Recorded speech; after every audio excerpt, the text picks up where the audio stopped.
Welcome to the podcast about investing in startups, where existing investors can learn how to get the best deal possible. And those that have never before invested in startups can learn the keys to success from the venture experts. Your host is Nick Moran, and this is The Full Ratchet. Welcome back to The Full Ratchet. On today's Investor Stories segment, the experts weigh in on the characteristics, personality traits, and behaviors that they see in the most remarkable and successful entrepreneurs. Here's the special segment called Exceptional Founders. On today's special segment, we have William Mugayar. William, have you had the pleasure of investing in an exceptional founder? If so, can you highlight the aspects that made that founder, or founders in general, exceptional? Sure, it's an ongoing thing. I mean, I think one thing is that I like, if I were to label an exceptional founder, it's somebody that can keep evolving and that can keep growing as their startup grows. Because a startup is like a baby, and at the beginning they are shapeless, and then they start to grow and take a shape. And then as the startup grows, then the way to manage it changes. And the founder and the CEO and the top management, they have to change as well, because the nature of the challenges change with the evolution of a startup.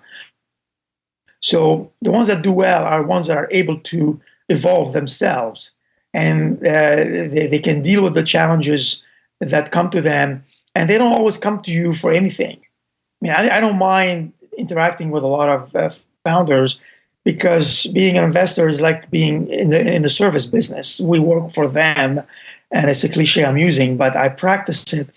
But sometimes they come to you for a lot of things, and they're not able to grow. But sometimes they know exactly what to ask your help for, and they can go and do something on their own. And you see them come back, and they just have taken something quickly from you, and they went and delivered on it. But sometimes it's the opposite. Sometimes they want to solve everything on their own, and then they keep at it, and they don't tell you anything for a while until it's too late, and then it becomes a crisis. So trust is important in terms of trying to see what they can come and talk to you about, and so they know how we can support them and how we cannot support them sometimes.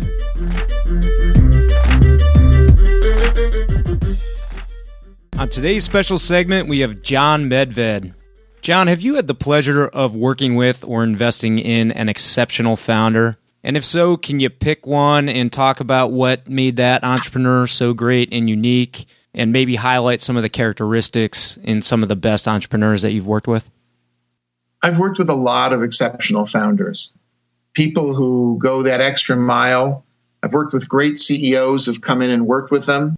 We were lucky enough back in my venture days to invest in a little company called Deal Time with Nahum Sharfman and Amir Ashkenazi. That company later got named Shopping.com, and these guys were brilliant.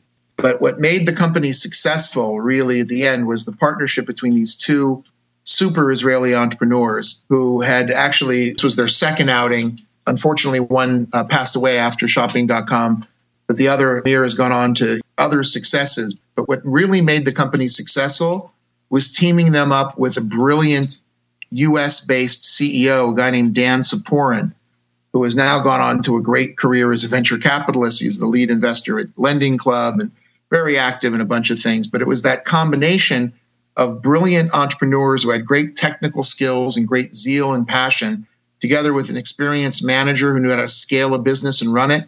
And I love situations like that. I think that the successful companies, the great companies, are an ensemble effort. They're about different people with different kinds of skills working together.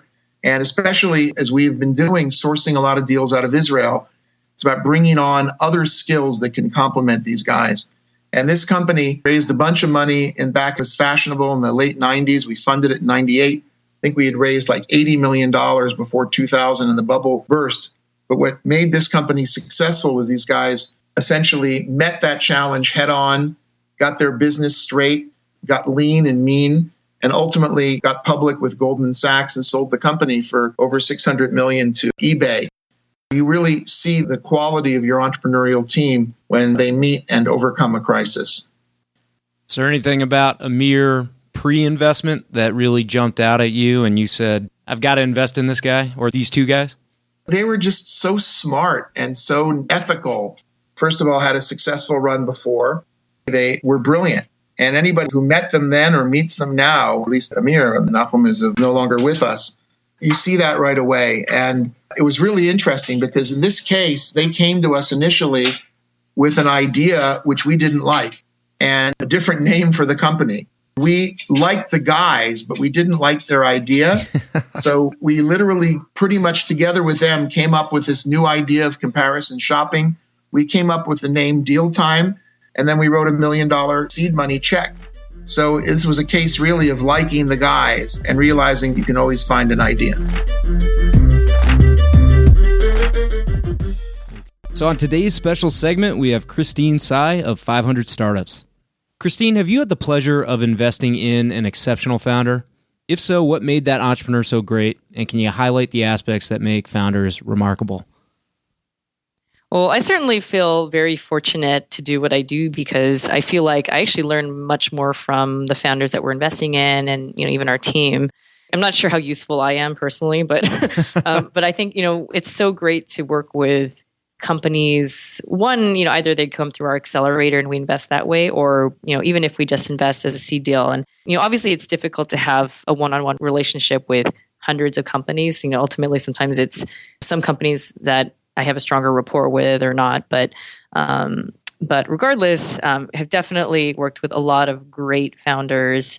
Earlier mentioning Ipsy, that's a great example of exceptional founders. Marcelo and Jen run the company just amazingly well. And I think it's a true testament to this, the fact that they haven't really had to raise money until recently. They actually announced a huge round. But in the last few years, they've been, for a business like that a lot of people perceive to be capital intensive, they've done a great job. They haven't needed to. They've run the team really well. They've run a strong business. They've built a strong brand. I feel like there's so much I could learn from even them. I mean, for myself and even for Dave, it's not like we've had experience in the past building a VC fund or growing a company to now 100 people. We still feel like we have no idea. I feel like every day I have no idea what I'm doing. And I'm sure, but the thing is, I'm sure all these exceptional founders feel the same way. That's kind of just part and parcel of being an entrepreneur. But learn on the job, right? Yeah, exactly.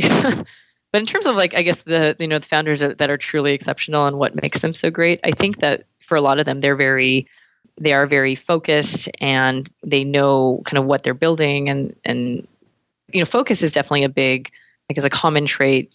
That plus really focusing on the company culture, I think is a big thing. And even from, when the company is small all the way till, it's kind of a funny thing to think about what's your culture when it's like 3 people, but it actually starts there. It starts with the founders and really maintaining that as the company grows. And there certainly are going to be a lot of growing pains as the company grows from 10 people, 20 people, 50 people, 100 people. I've certainly felt that with 500. It's not an easy, it's definitely a lot of ups and downs.